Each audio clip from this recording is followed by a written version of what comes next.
Hallo Stelly, ek kom vandag 'n bietjie na jou toe. As ek welkom, kan ek maar inkom? Dankie. Hi, hallo Janine, ek het lanklaas vir jou gesien. As jy nou 'n slams, wil jy nie meer kalot wees nie. As jy nou 'n slams.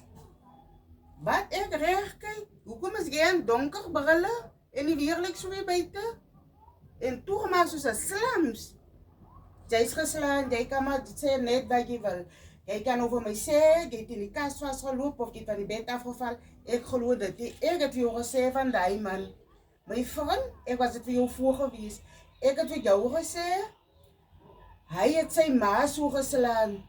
Wat maak jou so spesiaal dat hy nie jou gaat slaan nie? Hy gaan jou wind uitskop, kan jy nou? Wat ek vir jou 'n jaar terug gesê het? Toe wat sê jy? Nee, hy sê so nie. Die mense praat maak hulle eie goedjies, die mense praat net storieetjies en storieetjies. En nou, kyk hoe lyk jou oog. En dan wil julle afhol gaan sake maak teen die man. Maar julle wil die manne uitlosie. Julle weet die manne rand hulle vroue so aan en hulle ouers so aan. En weet jy wat het ek besef? Ek hoop nou nie dat ons laaste vriendskap vandag nie. Maar weet jy wat het ek besef? Ons vroumense, ons almal, ons vroumense. Die man se abuse ons abuse onsself, want ons wil geabuse wees. Ons wil geslaan wees.